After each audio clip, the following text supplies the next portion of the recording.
الحمد لله نحمده ونستعينه ونستغفره ونعوذ بالله من شرور أنفسنا ومن سيئات أعمالنا من يهده الله فلا مضل له ومن يضلل فلا هادي له وأشهد أن لا إله إلا الله وحده لا شريك له وأشهد أن محمدا عبده ورسوله أما بعد فإن خير الحديث كتاب الله وخير الحدي حدي محمد صلى الله عليه وسلم وشر الأمور محدثاتها وكل محدثة بدعة وكل بدعة ضلالة وكل ضلالة في النار رب اشرح لي صدري ويسر لي أمري واحلل عقدة من لساني يفقهوا قولي اللهم انفعنا بما علمتنا وعلمنا ما ينفعنا وزدنا علما رب أوزعني أن أشكر نعمتك التي أنعمت علي وعلى والدي وأن أعمل صالحا ترضاه وأصلح لي في ذريتي إني تبت إليك وإني من المسلمين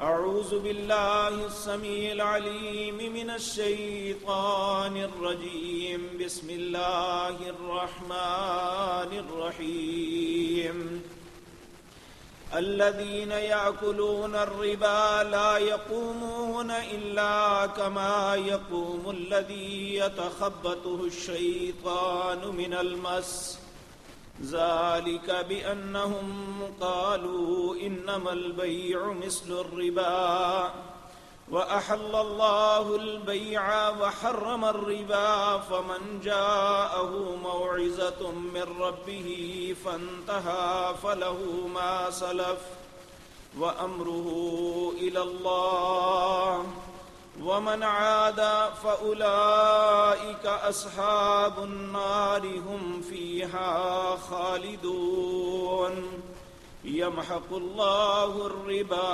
ويربي الصدقات والله لا يحب كل كفار أثيم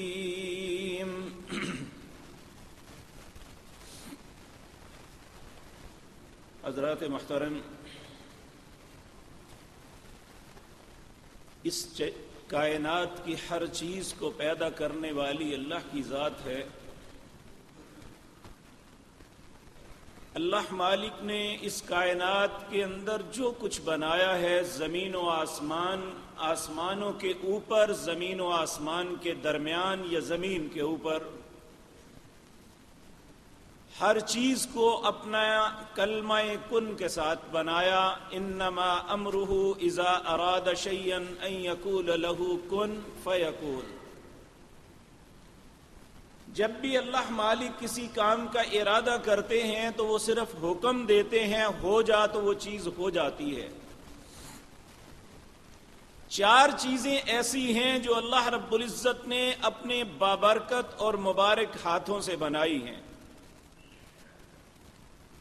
ان میں ایک حضرت انسان ہے جسے اللہ نے اپنے ہاتھ سے بنایا ہے،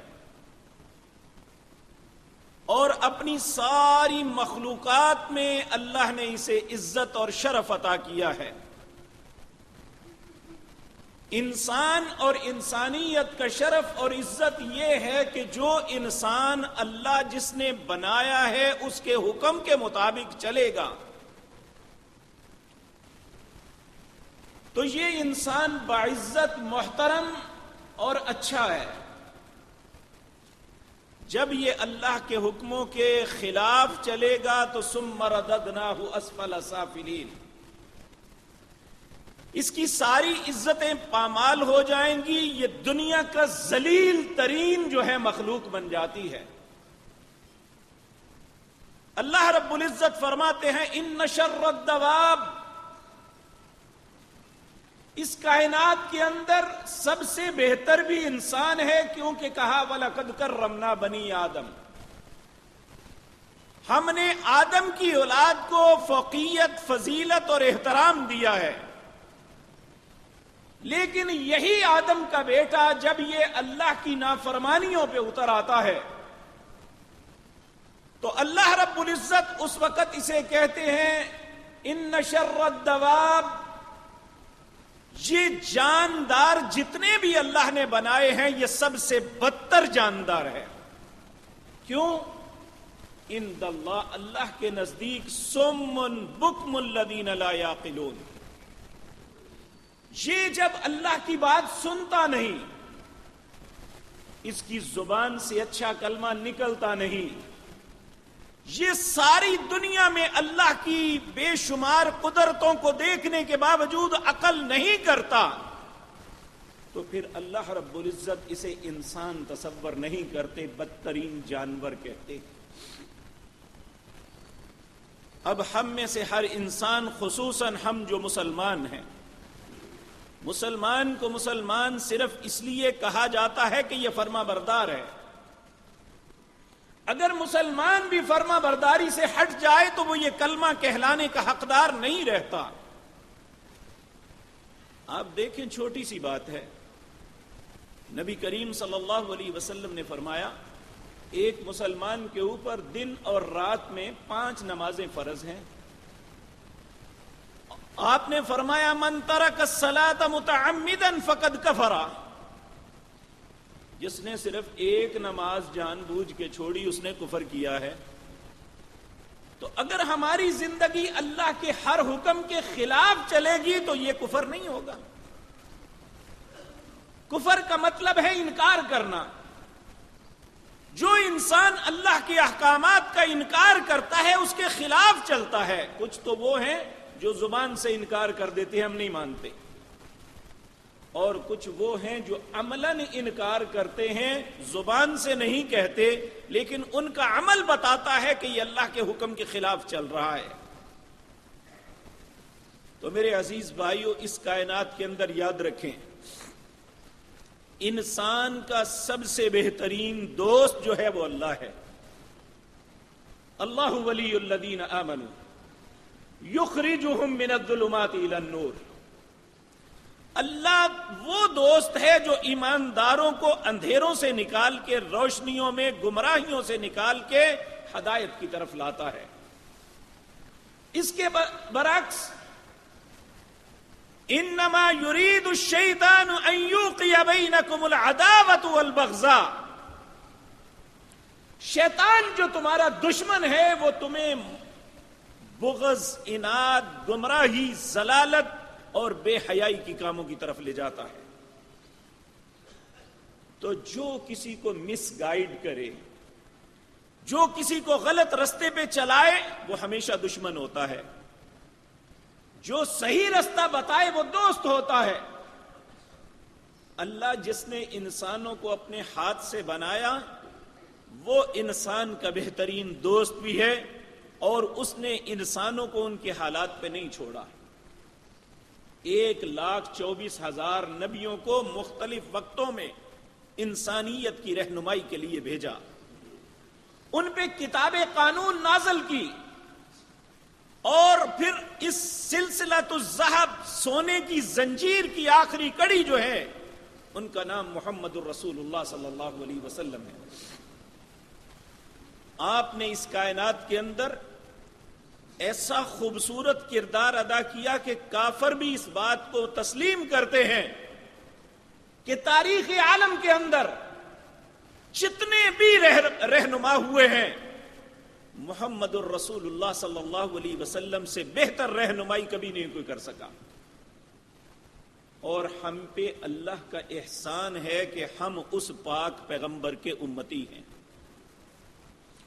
نبی کریم صلی اللہ علیہ وسلم کی ذات کے متعلق اللہ کہتے ہیں النبی اولا بالمؤمنین انفسہم، یہ نبی وہ ہیں جو اپنی امت کو اپنی جان سے زیادہ چاہتے ہیں۔ جو شخص جتنا کسی سے پیار کرتا ہے وہ اتنا اسے ہر غلط بات سے روکتا بھی ہے۔ تو اللہ کی ذات کے بعد جناب محمد الرسول اللہ صلی اللہ علیہ وسلم کی شخصیت ایسی ہے جنہوں نے ہمارے لیے ہر اس رستے کی نشاندہی کی جس رستے میں ہمارے لیے خیر ہے، ہر اس بات سے ہمیں روکا جس میں ہمارے لیے نقصان ہے۔ تو گزشتہ مجلسوں میں رسول اللہ صلی اللہ علیہ وسلم کی ایک حدیث جس کو مد نظر رکھتے ہوئے یہ بات آپ کے سامنے عرض کر رہا ہوں کہ نبی کریم صلی اللہ علیہ وسلم نے فرمایا، اے میری امت کے لوگوں، 7 چیزیں ایسی ہیں جس کے اندر تمہاری تباہی ہے، تمہاری ہلاکت ہے، اس سے بڑی ہلاکت چیز دنیا میں کوئی نہیں ہے۔ ان میں سے 3 کا تذکرہ عرض کر چکا ہوں۔ ان میں سب سے پہلی تھی الشرک باللہ، اللہ کے ساتھ شرک کرنا۔ نمبر 2 پہ تھا سحر، نمبر 3 پہ تھا قتل النفس حرم اللہ، ایسے انسان کو قتل کرنا جس کے قتل کو حرام اللہ نے کیا ہوا ہے۔ اور چوتھی بات ہے ربا، سود۔ سود کو کیوں منع کیا ہے؟ آج اکنامکس کے اصولوں کے مطابق ہم پڑھیں تو بظاہر یہ ایسا محسوس ہوتا ہے کہ جیسے یہ انسانیت کی بھلائی اور خیر خواہی کے لیے بنایا گیا ہے، حالانکہ جو شخص اس دلدل کے اندر قدم رکھ لیتا ہے کبھی وہ واپس نہیں پلٹا، وہ اسی دلدل کے اندر دنس جاتا ہے۔ اور یہ ہر دانا اور عقل مند انسان جانتا ہے کہ پانی میں گرا ہوا انسان بچ جاتا ہے، دلدل میں گرا ہوا انسان کبھی نہیں بچتا۔ تو سود بھی ایک ایسی دلدل ہے جس کے اندر گرا ہوا انسان دھنستا جاتا ہے، جتنا وہ اپنے آپ کو بچانے کی کوشش کرے گا وہ اتنا اندر دھنستا جائے گا، بچے گا نہیں، بالآخر اس کی ہلاکت یقینی ہوتی ہے۔ تو یہ سود کیوں حرام کیا؟ یاد رکھیں، اس کائنات کا مطلق العنان مالک اور خالق اللہ ہے۔ جس اللہ نے اس کائنات میں ہر چیز کو پیدا کیا وہ جیسے چاہے ویسے کر سکتے ہیں، لیکن اللہ رب العزت نے اپنی مخلوق کو یہ بات بتائی کہ یا عبادی، اے میرے بندو، غور سے سن لو، انی حرمت الظلم علی نفسی، میں نے اپنی جان پہ ظلم کو حرام کیا ہوا ہے، حالانکہ میں رب ہوں، میں مالک ہوں، میں خالق ہوں، مجھے تمہاری ضرورت نہیں، تم سب کو میری ضرورت ہے، میں جیسے چاہوں تمہیں ڈرائیو کر سکتا ہوں، لیکن اس کے باوجود یا عبادی، اے میرے بندو، انی حرمت الظلم علی نفسی، میں نے اپنی جان پہ ظلم کو حرام کیا ہے، اس لیے فلا تظالموا، تم بھی کبھی کسی پہ ظلم نہ کرنا۔ ایک ہوتا ہے ظلم زبان کے ساتھ، ایک ہوتا ہے ظلم ہاتھ کے ساتھ، ایک ہوتا ہے ظلم مال کے ساتھ۔ زبان کے ساتھ ظلم یہ ہے کہ بہتان ترازی کی جائے، کسی کے اوپر جھوٹے بہتان لگائے جائیں، کسی کو گالی گلوچ کی جائے، کسی کو بے عزت کیا جائے، یہ زبان کا ظلم ہے۔ ہاتھ کا ظلم یہ ہے کہ کسی کو مارا جائے، ہاتھ کا ظلم یہ ہے کسی کے خلاف غلط فیصلہ لکھا جائے، ہاتھ کا ظلم یہ ہے کسی کو قتل کیا جائے، اور مال کا ظلم یہ ہے کہ انسان خود غرضی، لالچ اور اس میں اتنا اندھا ہو جائے کہ اسے دوسرے کے مفاد سے کوئی غرض نہ ہو، وہ دوسروں کو لوٹنے کو اپنی زندگی کا ماٹو بنا لے۔ ایسے طریقہ کار کو ربا عربی زبان میں کہتے ہیں۔ اس لیے چونکہ اس کے اندر ظلم ہے، اس میں خود غرضی ہے، اس میں انسانیت کی ہلاکت ہے، اس لیے اللہ نے اسے حرام قرار دے دیا ہے۔ اور یاد رکھیں، جب سے یہ دنیا بنی ہے، جب تک یہ دنیا رہے گی، ہمیشہ قاعدے قانون ایک ہی ہیں۔ نیکی کے قاعدے اپنے ہیں، برائی کے قاعدے اپنے ہیں، حلال کے طریقے اپنے ہیں، حرام کے اور ایک ہی ہے۔ دنیا جتنی مرضی جدت میں چلی جائے، اور یہ جو ہزاروں سال پہلے طریقہ کار تھا وہی آج بھی رائج ہے، لیکن اس کا انداز تھوڑا سا بدل گیا ہے۔ رسول اللہ صلی اللہ علیہ وسلم کے زمانے میں جہاں زبان کا ظلم عام تھا، جہاں ہاتھ کا ظلم عام تھا، وہیں پہ مالیاتی ظلم، ربا بھی عام تھا، یعنی ہر طرف سود خوری، غریب، کمزور، پسے ہوئے لوگوں کی مدد کرنے کے بجائے انہیں قرض دے کے ساری زندگی کے لیے پھنسا دیا جاتا، اور ساہوکار بن کے ان کی زندگیوں کو ان پہ تنگ کر دیا جاتا۔ یہ خیر خواہی کے بجائے ان کی زندگی ان کی اپنی زندگی نہیں رہتی تھی، ان کا اپنا مال اپنا نہیں رہتا تھا۔ کیوں نہ ایسا ہوتا؟ اللہ نے ہر انسان کو اس بات سے منع کیا تھا، لیکن انسان ہمیشہ اسی کے اندر اپنی مالیاتی تحفظ تصور کرتا ہے، جو بالکل غلط ہے۔ نبی مکرم صلی اللہ علیہ وسلم پر جو آیات میں نے آپ کے سامنے پڑھی ہیں، یہ سورت بقرہ ہے، اس کی آیت نمبر 275 اور اس سے آگے آیات آپ اپنے گھر میں تیسرا پارہ سورت بقرہ آیت نمبر 275 سے آگے پڑھتے چلے جائیں۔ چونکہ جو سود لینے والا ہے، جو سودی کام کرنے والا ہے، وہ لوگوں کو پھنسا کے ان کی زندگی اتنی تنگ کر دیتا ہے، لوگ مخبوط الحواس ہو جاتے ہیں، پاگل پن کا شکار ہو جاتے ہیں، انہیں بیچاروں کو سمجھ نہیں آتی کہ زندگی کیسے گزاریں، اپنی عزت کیسے بچائیں، اس کے شر سے کیسے بچیں، کوئی رستہ سجائی نہیں دیتا۔ تو اللہ رب العزت اس کو بھی اب یہ وارننگ دے رہے ہیں کہ میں نے منع کیا تھا، حالانکہ مال دینے والا میں ہوں، تمہارے مقدر میں جو رزق تھا میں نے لکھا ہوا ہے، لیکن تم نے منتخب غلط رستہ کیا، تم ایک حرام رستے پہ چل کے اس رزق کو طلب کر رہے ہو۔ یاد رکھو، ان الذین یاکلون الربا، جو لوگ بھی سود کھائیں گے، لا یقومون الا کما یقوم الذی یتخبطہ الشیطان من المس، جب قیامت کے دن یہ کھڑے ہوں گے تو جس طرح انہیں جن نے، کسی کو جن چمڑا ہو، اس نے جکڑا ہو، تو جس طرح وہ پاگلوں کی طرح بہکی ہوئی باتیں کرتا ہے، اسے اپنا آپ کا ہوش نہیں ہوتا، وہ اپنے آپ کو کاٹتا اور مارتا ہے، وہ چیختا اور چلاتا ہے، پاگلوں کی طرح پھرتا ہے۔ اللہ فرماتے ہیں تم بھی اسی طرح پاگلوں کی طرح پھرو گے، جو انسانیت کی بھلائی کے بجائے انسانوں کو اس دلدل کے اندر پھنسا کے تم سمجھتے ہو کہ ہم بہت کارنامہ انجام دے رہے ہیں، ہم اپنے مستقبل کو بہتر بنا رہے ہیں۔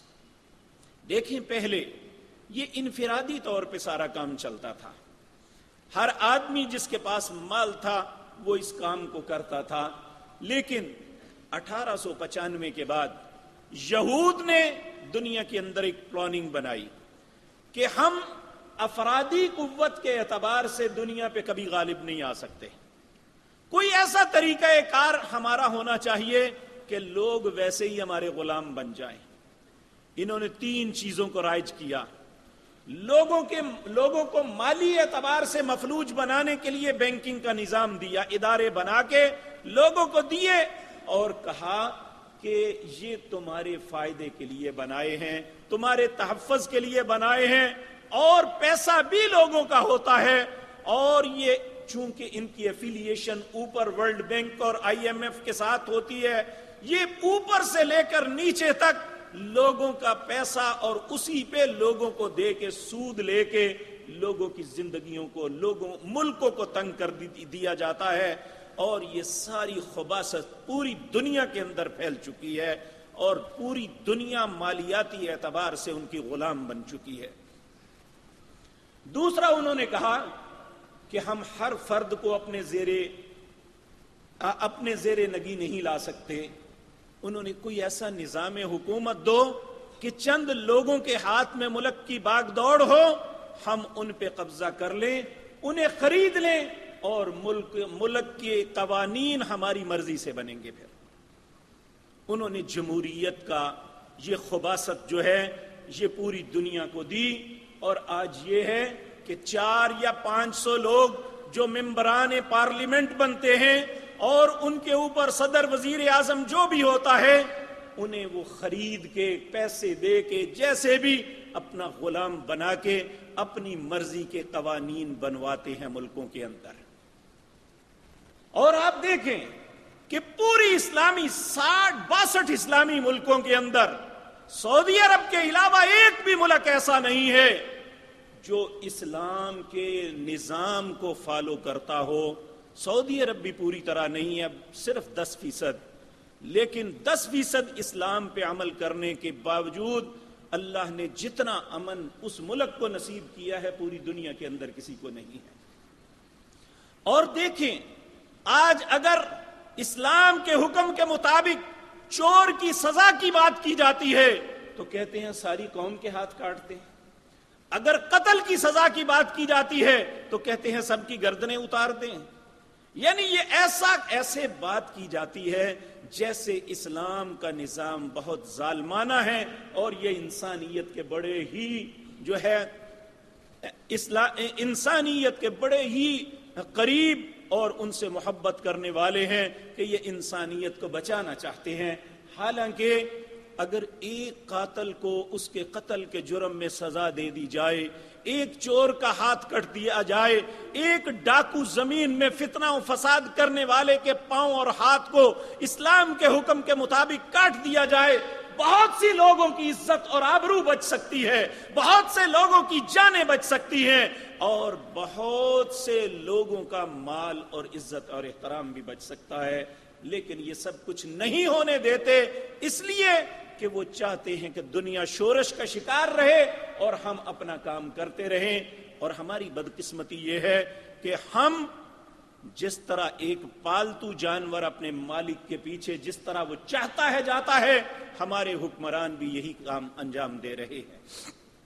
آپ دیکھیں ہمارے کالجز میں اگر ایک بچہ میڈیکل میں جانا چاہتا ہے تو اس کو اتنے سخت پروسیس سے گزرنا پڑتا ہے کہ بہت مشکل سے بہت کم بچے وہاں تک پہنچتے ہیں۔ اگر ایک انجینئرنگ میں جانا چاہتا ہے تو اگر وہ پرائیویٹ بھی پڑھنا چاہتا ہے تو اتنے پیسے ہیں کہ ہر ماں باپ افورڈ نہیں کر سکتے۔ لیکن اگر آپ اکنامکس پڑھنا چاہتے ہیں جو ان کا نظام ہے مالیاتی، تو آپ کو کتابیں فری ملیں گی، آپ کی فیس سب سے کم ہوگی۔ وہ اپنے نظام کو قائم رکھنے کے لیے پوری دنیا کے اندر اس نظام کے اوپر انویسٹمنٹ کرتے ہیں کہ ہر یونیورسٹی اسے یہ فیسلٹی دی جاتی ہے کہ بچوں کو زیادہ سے زیادہ اس کام کی طرف لاؤ تاکہ لوگوں کی ذہن سازی ہو کہ مالیاتی معاملات جو ہیں یہ صرف سودی نظام کے اندر ہیں، اسی کے ساتھ دنیا قائم رہ سکتی ہے، دنیا کا مالیاتی ڈھانچہ اسی پہ قائم رہ سکتا ہے۔ اگر یہ تسلیم کر لیا جائے تو کیا نعوذ باللہ اللہ سارا جھوٹ بول رہا ہے جو کہتا ہے؟ آج ہم میں سے 90% لوگ اس بات کو تسلیم کر چکے ہیں اور اسی کے مطابق اپنی زندگی گزار رہے ہیں۔ کچھ دن پہلے یہ اقساط پہ چیزیں لیتے دیتے ہیں لوگ، یہ آپ بہت بڑے بڑے نام، نعیم ہے، یہ فلاں ہے، یہ فلاں ہے، یہ سب سود خور ہیں، حرام خور ہیں یہ، اور یہ پورے لوگوں کو جھکڑ رہے ہیں اس نظام کے اندر۔ اور خوبصورت کلمہ کیا کہتے ہیں؟ جی آپ کے گھر میں فریج ہے، کیا ایک غریب نہیں چاہے گا کہ اس کے گھر میں بھی یہ فیسلٹی ہو؟ اس بیچارے کے پاس نہیں تھا تو کم از کم اس کی عزت تو محفوظ تھی، اس کے گھر کو اس کا دروازہ کھٹکھٹا کے اس کو گالیاں نکالنے والا تو کوئی نہیں تھا، اس کے گھر کو پلج کرنے والا تو کوئی نہیں تھا، اس کے بچوں کو باہر نکال کے اس پہ قبضہ کرنے والا تو کوئی نہیں تھا. اس بیچارے نے 40 یا 50 ہزار کی فریج آپ سے لے کے اپنی پوری زندگی کو تمہارے داؤ پہ لگا دیا. کیا اس کا نام خیر خواہی گنتے ہو؟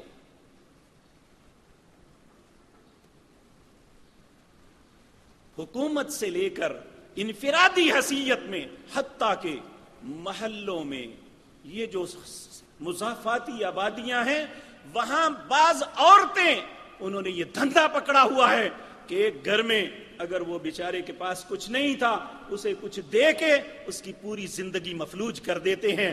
وہ 10 سے ضرب دے کے بھی اسے دے دے, اگر 1000 لیا ہے 10,000 بھی دے دے تو اس کے اصل پیسے وہیں پہ ہوتے ہیں. وہ بیچارہ اس کا مقروض رہتا ہے. کیا اس کا نام انسانیت ہے؟ جب یہ نظام کریں گے اور اس میں خیر تلاش کریں گے, لوگوں کہاں سے ملے گی؟ جبکہ اللہ رب العزت فرماتے ہیں یمحق اللہ الربا ویربی الصدقات.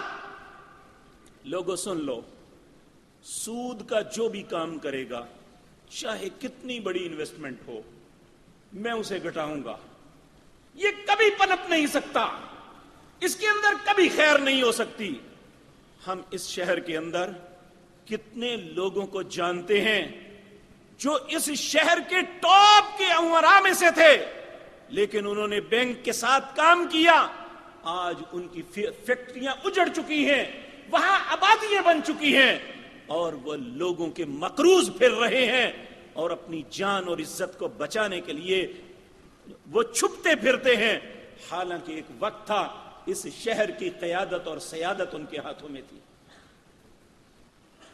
یاد رکھیں یہ اللہ کے ساتھ جنگ ہے جو ہم کر رہے ہیں. اللہ رب العزت فرماتے ہیں یا ایھا الذین آمنوا اتقوا اللہ وذروا ما بقی من الربا. لوگو اللہ سے ڈر جاؤ, اس سودی کام کو چھوڑ دو اگر تم ایماندار ہو. فَإِن لَمْ تَفْعَلُوا, اگر باز نہیں آؤ گے, فَأْذَنُوا بِحَرْبٍ مِّنَ اللَّهِ وَرَسُولِهِ, پھر اللہ اور اس کے رسول کے ساتھ جنگ کے لیے تیار ہو جاؤ. آج ہم ہاتھ میں فتاوے اٹھائے پھرتے ہیں کہ فلاں مولوی نے مجھے کہا تھا یہ لیزنگ پہ گاڑی لے لو, یہ لیزنگ پہ موٹر سائیکل لے لو, یہ فریج لے لو.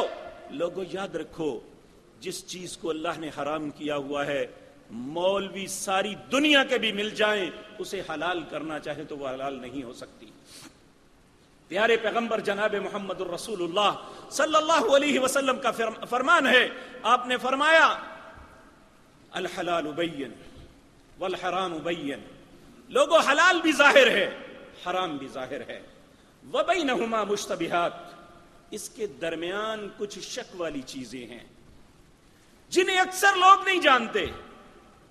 فرمایا اتقوا الشبہات, اس متشابہ چیزوں سے بچ جاؤ, جو شک والی چیزیں ہیں ان سے بچ جاؤ.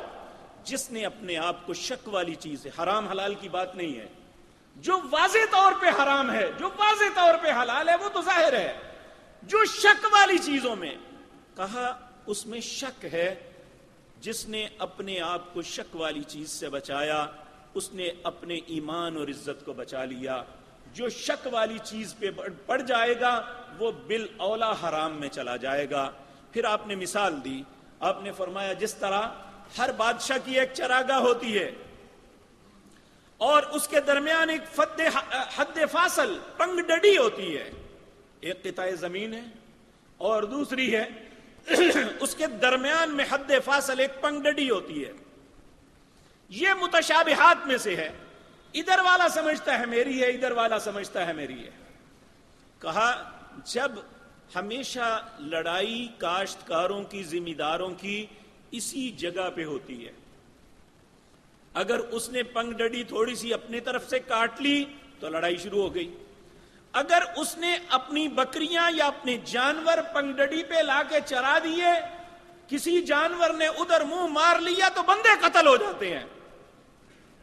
کیا یہ نہیں سب کچھ ہوتا؟ کہا یہ جو درمیان والی چیز ہے یہ متشابہ ہے, اس سے بھی اپنے آپ کو بچاؤ. کہا لوگوں یاد رکھو یہ جو ہے جس طرح حد فاصل ہے اس کی اور اس کے درمیان, آپ دیکھیں ملکوں کے درمیان بھی ایک حد ہوتی ہے. ہم نے کئی مرتبہ اخبارات میں پڑھا ہے کہ ہمارا کوئی شخص بکریاں یا کوئی چراتا ہوا وہ اس حد کو کراس کر گیا، دشمن نے اسے گولی مار دی، وہ بیچارہ مر گیا صرف اس غلطی پہ کہ اس نے اس حد کو کراس کر لیا تھا جو ہماری نہیں تھی۔ جب اس طرف گیا تو پھر دشمن کے رحم و کرم پہ ہے، وہ جو مرضی کرے۔ تو کہا اسی طرح جن چیزوں کو اللہ نے حرام کیا ہے وہ اللہ کی حد ہے، وہ اللہ کی سرحد ہے، اور جو اسے کراس کرے گا، جو اسے پھلانگے گا، حرام میں پڑے گا، پھر اللہ اس سے انتقام لے گا۔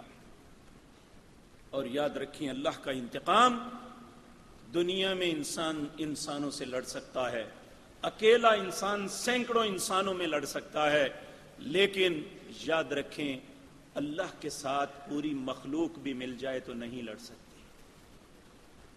نبی مکرم صلی اللہ علیہ وسلم نے فرمایا لو ان اولکم وآخرکم وجنکم وانسکم، لوگو تم سب کے سب لوگ مل جاؤ، جن انسان سب مل جاؤ، اور پھر ایک جو دنیا کا طاقتور ترین انسان ہے اس انسان کی طرح سب طاقتور بن جاؤ، اور سب ایک میدان میں جمع ہو کے اللہ کو تکلیف دینا چاہو تو لن یضر اللہ شیئا، تم اللہ کا کچھ نہیں بگاڑ سکتے۔ اگر اس کے برعکس اللہ تمہارا کچھ بگاڑنا چاہے تو تم اللہ کے حکم کے سامنے نہیں ٹھہر سکتے۔ تو یہ اپنی درست ہے، اللہ کے ساتھ جنگ کرنے کے اندر ہمارا کبھی بھی بھلا نہیں ہو سکتا، تو پھر ہم کیوں اس راستے کو اپنا رہے ہیں؟ عموماً دوست یہ بات کرتے ہیں، دیکھیں جی ہمیں بھی حق ہے کہ ہم اپنے کاروبار کو پھیلائیں، اسے وسعت دیں، اس لیے میں نے لون لیا ہے، دیکھیں یہ انفرادی نہیں، ہم نے ادارے سے لیا ہے، اور ہماری پروفٹ کی ریشو یہ ہے، ہم دے سکتے ہیں۔ میرے بھائیوں، جو حساب کتاب آپ نے کیا ہوا ہے شاید اس کے تحت آپ کی ضربیں اور جمع جو دی ہوئی ہے اس کے مطابق تو آپ کے گھر میں کچھ آتا نظر آ رہا ہو، لیکن اللہ کہتا ہے یمحق اللہ الربا، جو بھی اس رستے پہ چلے گا میں اسے برباد کر دوں گا۔ لیکن شیطان جو ہمیں وَإِذْ زَيَّنَ لَهُمُ الشَّيْطَانُ، شیطان نے ایسے ایسے انداز، ایسی ایسی باتوں کے ساتھ یہ چیزیں ہمارے لیے مزین کر دی ہیں کہ ہم اس راستے کو ترک کرنے کے لیے تیار نہیں ہیں۔ یاد رکھیں آج چلو بے شمار لوگ ہیں جو بینکنگ نظام سے منسلک نہیں ہیں، ان سے کوئی سود والا مال نہیں لیتے، بے شمار ایسے لوگ ہیں جو اقساط پہ چیزیں نہیں لیتے، لیکن اپنے کاروبار کے اندر خرید و فروخت کے اندر یہ سلسلہ 99% چل چکا ہے کہ آپ کسی سے کوئی چیز خریدنے کے لیے جاتے ہیں، وہ سب سے پہلی بات یہ پوچھتا ہے پیسے کب دیں گے، پھر وہ ریٹ بتاتا ہے۔ اگر آپ نے پیسے فوراً دینے ہیں تو اس چیز کا ریٹ 1 روپیہ ہے، اگر آپ کہیں کہ 1 ماہ کے بعد دیں گے تو اس کا ریٹ 1 روپے 4 آنے ہے، اگر آپ کہیں کہ میں 2 ماہ بعد دوں گا تو اس کا ریٹ 1 روپے 6 آنے یا 8 آنے ہیں۔ یہ بات جو ہے رسول اللہ صلی اللہ علیہ وسلم نے فرمایا، اللہ اکبر، آپ نے فرمایا جو شخص کسی بے کے اندر 2 چیزیں کرتا ہے، حضرت ابو ہریرہ اس حدیث کے راوی ہیں، ابو داود میں روایت ہے، قال النبی صلی اللہ علیہ وسلم، رسول اللہ صلی اللہ علیہ وسلم نے ارشاد فرمایا، من باع بیعتین فی بیعت فلہ اوقصہما او الربا، جس نے کسی سودے کے اندر 2 ریٹ بتائے کہ نقد کا یہ ریٹ ہے، ادھار کا یہ ریٹ ہے، اس نے سود کے رستوں میں سے ایک رستہ کھولا ہے، اس کی مرضی ہے وہ کر لے یا چھوڑ دے۔ اب یہاں پہ یہ کہتے ہیں دیکھیں جی سارے کرتے ہیں، ہم نے کر لیا تو کیا؟ میرے بھائیو، رسول اللہ صلی اللہ علیہ وسلم نے فرمایا ایک وقت آئے گا جس طرح آندھی آتی ہے اور آندھی ہر اس جگہ پہنچ جاتی ہے جسے بڑا آپ نے سیو کیا ہوتا ہے، ان کمروں تک پہنچ جاتی ہے جس کی ساری کھڑکیاں دروازے بند کر لیے ہوتے ہیں، کہا جس طرح آندھی کی دھول ہر جگہ پہنچتی ہے، ایک وقت آئے گا کہ میری امت کے اندر یہ معاملہ ہوگا کہ آندھی کی دھول کی طرح سود ہر جگہ پہنچے گا۔ صحابی گھبرا گیا، کہنے لگے یا رسول اللہ اگر ایسا ہے تو بچے کیسے؟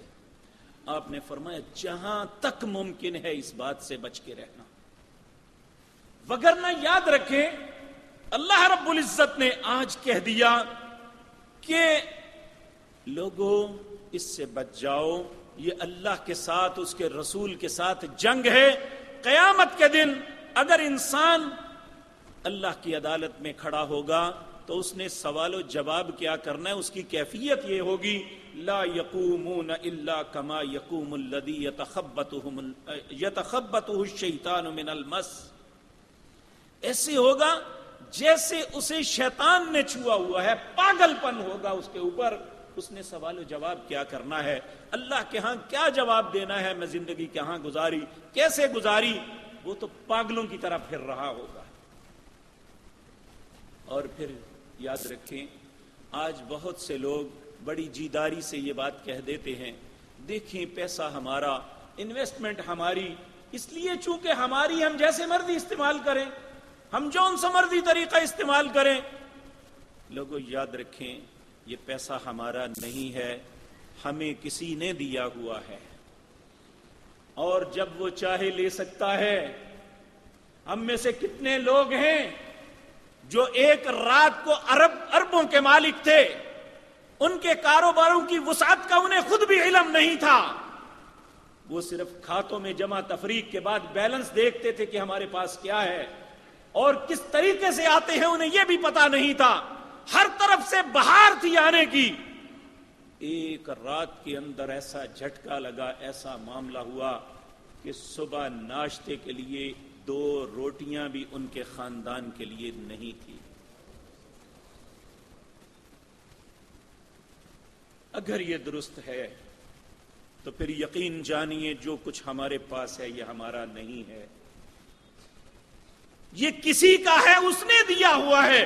کس نے دیا ہے؟ زمین و آسمان کے مالک نے، جس نے ہمیں زندگی دی، جس نے ہمیں پیدا کیا۔ یہ جتنا رزق ہمارے پاس ہے اسی کا دیا ہوا ہے، اور وہ چاہتا ہے جب دیا میں نے ہے تو استعمال بھی میری مرضی سے ہوگا، تمہاری مرضی نہیں چلے گی۔ پیارے نبی جناب محمد الرسول اللہ صلی اللہ علیہ وسلم نے فرمایا قیامت کا دن جو 50,000 سال کا ہوگا، ابن آدم اپنے دونوں قدموں پہ کھڑا ہو کے ایک قدم بھی ہلا نہیں سکے گا، ایسے جس طرح ہم کھڑے کھڑے اگر ایک پاؤں تھک جائے تو دوسرے پہ قدم ڈال دیتے ہیں، دوسرے پہ وزن ڈال دیتے ہیں، وہ تھک جائے تو پھر پہلے پہ آ جاتے ہیں، اپنے آپ کو یعنی ریلیکس کر لیتے ہیں۔ کہا دونوں قدموں میں ایک قدم بھی اٹھا نہیں سکے گا جب تک 4 چیزوں کا جواب نہ دے لے۔ پہلا سوال ہوگا میں نے زندگی دی، یہ زندگی بھی ہماری نہیں ہے، ہم جس دن پیدا ہوئے تو اپنی مرضی سے پیدا نہیں ہوئے تھے، اور ہم نے کس دن مرنا ہے ہم میں سے کسی کو نہیں پتا، جب وہ چاہے گا وہ لے جائے گا، چاہے وہ پیدا ہوتے ہی لے جائے، 6 ماہ کے بعد لے جائے، 6 سال کے بعد لے جائے، 60 سال کے بعد لے جائے، 100 سال کے بعد لے جائے، یہ اس کی مرضی ہے، یہ زندگی بھی ہماری نہیں ہے۔ جب یہ ہماری نہیں ہے تو جس نے دی ہے ہم اس کے حکم کے مطابق اسے گزارے۔ اس نے پوچھنا ہے میں نے زندگی دی کہاں گزاری؟ اور زندگی کے اندر بہترین وقت انسان کا جوانی کا ہوتا ہے، بڑھاپے میں بھی ذوف ہے، بچپن میں بھی معصومیت ہے، وہ کچھ بھی نہیں کر سکتا۔ جوانی ایک ایسا وقت ہے جب انسان کے اندر شعور، اس کے جسم کے اندر خون، اسے بازوؤں کے اندر قوت، اس کی خوبصورتی انتہا پہ، ساری چیزیں اس کے پاس ہوتی ہیں۔ اللہ پھر جوانی کے متعلق کہا یہ جوانی کس نے دی تھی؟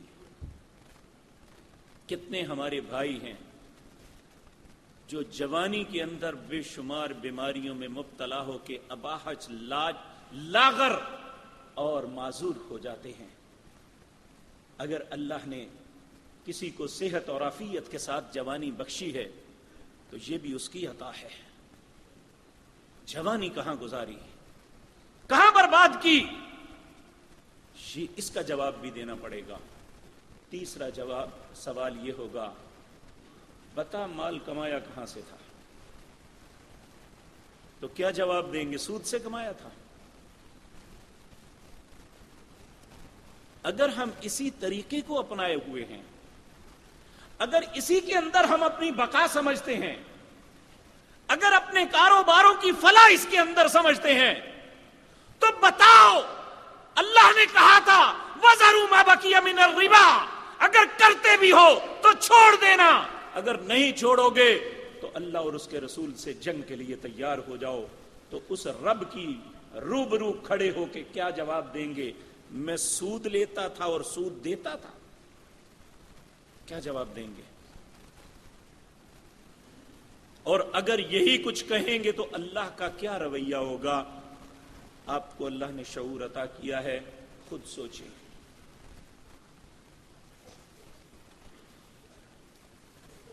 اور پھر اس کے بعد ہم کہتے ہیں ہمارا مال ہے. یہ قوم شعیب نے بھی یہ کہا تھا, جی انویسٹمنٹ ہماری, مال ہمارا, جیسے مرضی کریں. آپ کون ہوتے ہیں ہمارے معاملے میں مداخلت کرنے والے؟ تو یاد رکھیں, جس اللہ نے یہ مال دیا ہے وہ اس کے خرچ میں بھی ہمیں پابند بناتا ہے. اس کی مرضی کے بغیر اسے خرچ بھی نہیں کر سکتے. اور اگر ہم اسے خرچ غلط جگہ پہ کریں گے, اس کو استعمال اس جگہ پہ کریں گے جس جگہ پہ اللہ نے منع کیا ہے, تو یاد رکھیں ہم زندگی کے مجرم, جوانی کے مجرم, مال لینے کے مجرم, مال دینے کے مجرم, ہر طرف سے مجرم ہوں گے. تو پھر اس وقت ہماری کیا معاملہ ہوگا؟ اللہ ہمارے متعلق کیا فیصلہ لکھیں گے؟ پھر یہ ہماری زبان کی چلاکیاں کہاں جائیں گی؟ یہ آج اپنی قوت کے بل بوتے پہ جو کچھ کرتے ہیں کہاں جائے گا؟ آج زبان سے بڑی بڑی چلاکی کے ساتھ باتیں بنا بنا کے, کتابیں لکھ کے, بروشر بنا کے لوگوں کو اس جال میں پھنساتے ہیں. کیا جواب دیں گے اپنے رب کو؟ ان مولویوں کا کیا حشر ہوگا جن سے اللہ پوچھے گا, میں نے اپنا دین لوگوں میں بیان کرنے کے لیے تمہیں علم دیا تھا, تم نے لوگوں کو حرام کاری کی طرف لگا دیا. کیا جواب ہوگا ان مولویوں کے پاس جو آج اس کے جواز کے فتوے دے رہے ہیں, صرف اس لیے کہ وہ ادارہ ان کی مدد کرتا ہے, معاونت کرتا ہے, وہ مفت کے پارٹنر ہیں درمیان میں.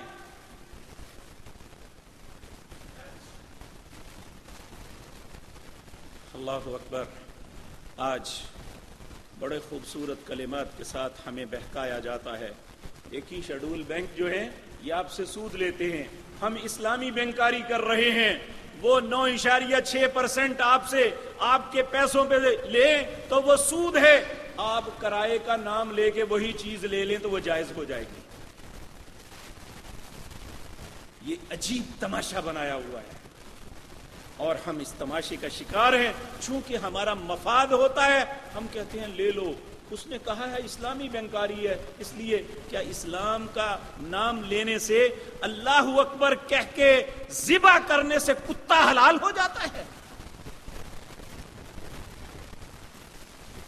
اور بڑا خوبصورت کہتے ہیں کہ کمپرومائز ہو گیا ہے. کیا ایک شخص کسی عورت سے کمپرومائز کر کے زنا کر لے تو وہ جائز ہو جائے گا کیونکہ انہوں نے کمپرومائز کیا ہوا ہے؟ دونوں ایگری تھے زنا پہ.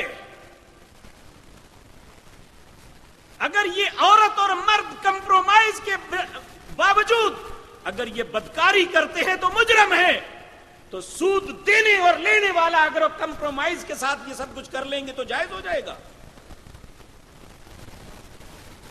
یہ وہ تباہی ہے جو ہم نے اپنے ماتھے کی زینت بنا لی ہے. ہمارا مالیاتی نظام مفلوج ہے. ہم ہر آنے والے دن میں مقروض تر مقروض ہو رہے ہیں. نہ ہمارے حکمرانوں کو حیا ہے, نہ ہمارے منصفوں کو حیا ہے.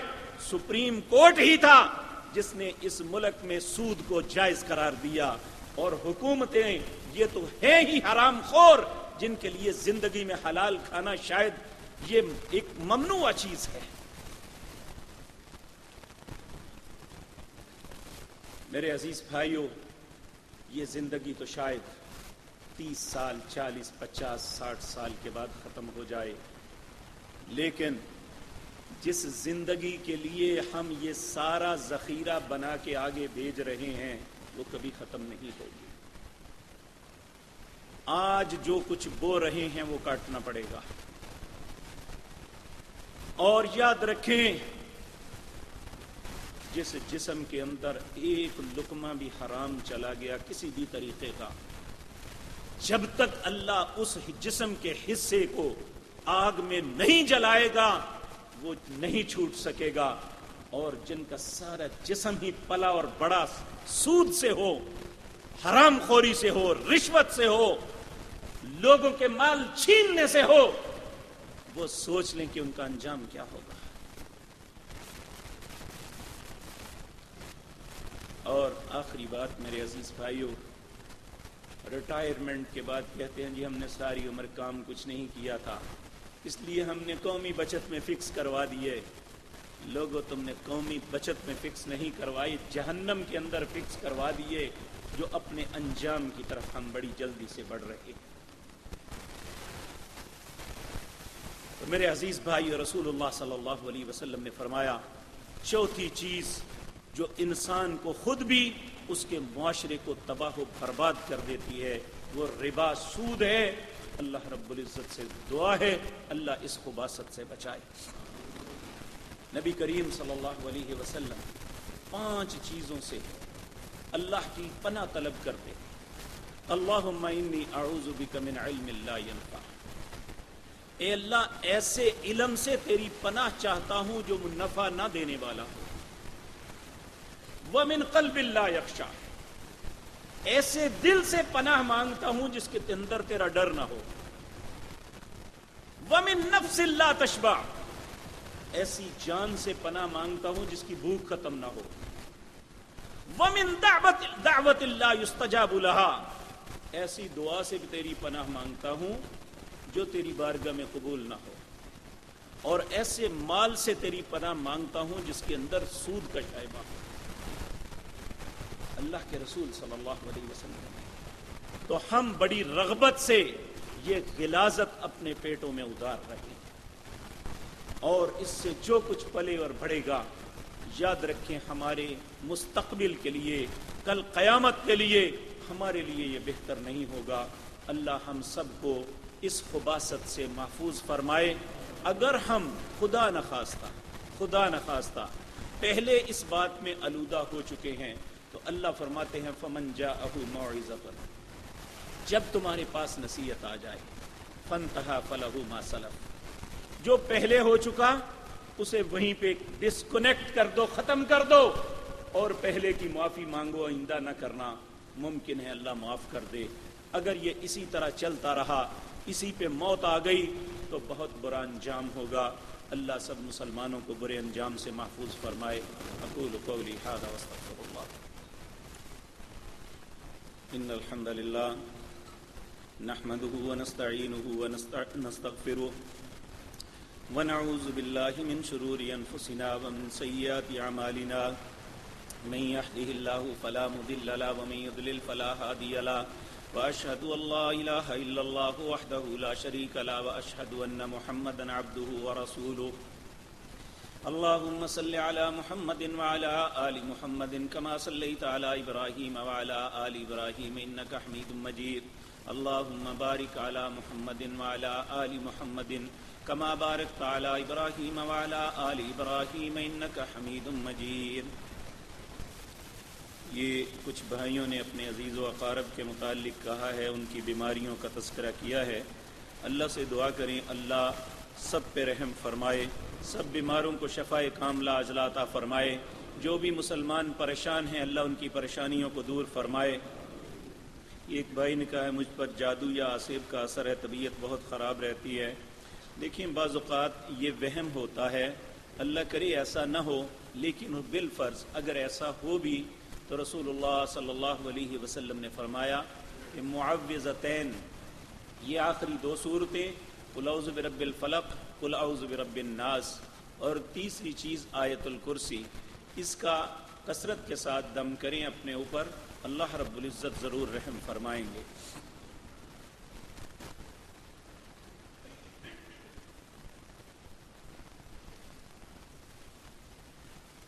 ایک بھائی نے کہا کہ میری عمر 33 سال ہے، میں غیر شادی شدہ ہوں، میری ماہانہ آمدن 60,000 روپے، لیکن میری والدہ کا کہنا ہے بہنوں کی ذمہ داری سے فارغ ہو کر ہماری شادی کریں گے، جبکہ میں 10 سال پہلے بھی کہا تھا۔ یہ آپ کی والدہ کا فیصلہ بالکل غلط ہے۔ یہ انشاءاللہ جو بیٹیاں اللہ نے دی ہیں ان کے معاملے بھی اپنے وقت پہ حل ہوں گے۔ آپ کا شادی نہ کرنا، پھر اگر خدا نخواستہ کسی قباحت میں مبتلا ہوتے ہیں تو ماں باپ بھی اس کے ذمہ دار ہوں گے۔ اللہ آپ کی حفاظت فرمائے۔ آپ کو والدہ کو سمجھانا چاہیے، اور جو اللہ کے رسول کا حکم ہے اس کے مطابق فوراً آپ کا معاملہ ہو جانا چاہیے۔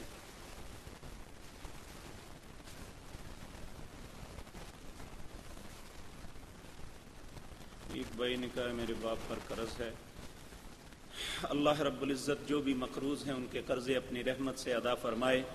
اللہ سب پریشان حال لوگوں کی پریشانیوں کو دور فرماؤ۔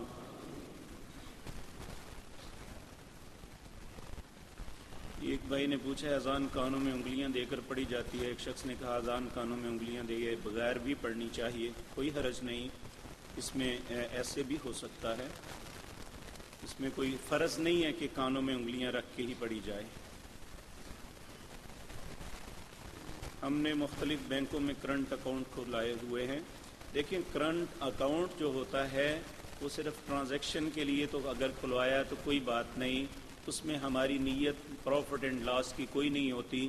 ایسے حالات میں جب ملک میں ہر طرف افراتفری مچی ہوئی ہے تو انسان رقموں کو لے کر ایک جگہ سے دوسری جگہ نہیں لے جا سکتا، تو یہ صرف ترسیل کے لیے اگر آپ رکھیں تو اس میں کوئی حرج نہیں ہے۔ کیا بینک میں ملازمت کرنا ٹھیک ہے؟ بیمہ اور انشورنس کے متعلق آپ کی کیا رائے ہے؟ بینک میں ملازمت قطعاً ٹھیک نہیں ہے، کیونکہ نبی صلی اللہ علیہ وسلم نے فرمایا سود لینے والا، دینے والا، گواہی دینے والا اور لکھنے والا یہ چاروں برابر ہیں۔ جو بینک میں ملازمت کرے گا لازمی وہ لکھے گا بھی اور گواہ بھی بنے گا، تو ایسے حالات میں یہ قطعاً درست نہیں ہے۔ جو ایماندار لوگ ہیں انہیں اس رستے سے اپنے آپ کو بچانا چاہیے۔ بیمہ اور انشورنس، دیکھیں انشورنس جو ہے ہماری اللہ نے کی ہوئی ہے، وَمَا مِن دَابَّةٍ فِي الْأَرْضِ إِلَّا عَلَى اللَّهِ رِزْقُهَا وَيَعْلَمُ مُسْتَقَرَّهَا وَمُسْتَوْدَعَهَا كُلٌّ فِي كِتَابٍ مُبِينٍ۔ زمین پر رینگنے والا کوئی بھی جاندار نہیں، اس کا رزق اس نے کہاں کہاں ٹھہرنا، کہاں مرنا، کہاں دفن ہونا، اللہ کہتے ہیں میں نے سب ایک کتاب میں لکھ لیا۔ اور یاد رکھیں ہم اپنی اولادوں کے ذمہ دار نہیں ہیں کہ ہم ہی انہیں دیں گے تو تبھی انہیں کھانے کو ملے گا۔ بے شمار لوگ اربوں روپے کی جائیداد بچوں کے ہاتھ میں پکڑا کے جاتے ہیں، چند دنوں میں بچے اجاڑ کے فقر میں مبتلا ہو جاتے ہیں۔ کتنے لوگ ہیں جن کی اولادیں وہ جو چھوڑ کے گئے تھے اولادیں مقروض تھی، اللہ نے انہیں اتنی سربلندی عطا کی، آج بہت بڑی بڑی فیکٹریوں اور دکانوں کے اور کاروباروں کے مالک ہیں۔ یہ اللہ نے ہر انسان کی قسمت بنائی ہوئی ہے، وہ اس کے مطابق انشاءاللہ ضرور ملے گا۔ اس لیے یہ کہ ہم ہی انہیں کو دے کے مریں گے تو تب ہی انہیں کچھ ملے گا، وگرنہ نہیں مل سکتا۔ نہیں لوگوں، ہمارے سے زیادہ اللہ اپنی مخلوق سے پیار کرنے والا ہے، اور اس نے یہ تقسیم کر دی ہے، وہ اپنی مرضی سے ہی دے گا۔ ہم کچھ کر بھی دیں گے تو وہ ضائع کر دیں گے جو ان کے مقدر میں نہیں ہے۔ اللہ یہ باتیں ہمیں سمجھنے کی توفیق عطا فرمائے۔ یہ ہمارا رسالہ المکرم نیا شمارہ آ گیا ہے، ساتھی پڑھنے کے لیے لیں۔ اس میں بہت سی معلوماتی باتیں ہوتی ہیں، جو نہیں خرید سکتے یہ ان کے لیے ویسے ہی ہے، انشاءاللہ وہ ویسے بھی لے سکتے ہیں۔ یہ خواتین کے لیے ہے۔ النور ویلفیئر فاؤنڈیشن کی طرف سے 3 روزہ گھر بچاؤ کورس کا انعقاد کیا گیا ہے، جس میں والدین اور اولاد اور میاں بیوی کے خوبصورت رشتوں کو بچانے کے لیے بہترین اصول بتائے جائیں گے۔ خواتین خصوصاً نوجوان بہنوں سے پرزور اپیل ہے وہ اس کورس میں آ کر خوبصورت اصول سیکھیں، اپنی زندگی کو خوبصورت بنائیں۔ آغاز 27, 28, 29 مارچ، ٹائم 3 بجے سے 5:30 بجے تک، ایڈریس ہے 356A ماڈل ٹاؤن۔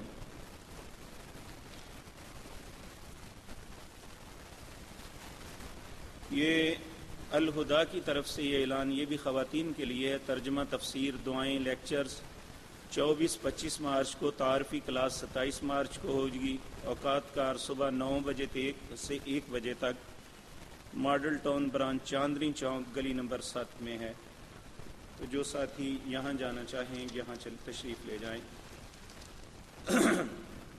اللهم انصرنا ولا تنصر علينا واعزنا ولا تذلنا وزدنا ولا تنقصنا وارحمنا انت مولانا فانصرنا على القوم الكافرين۔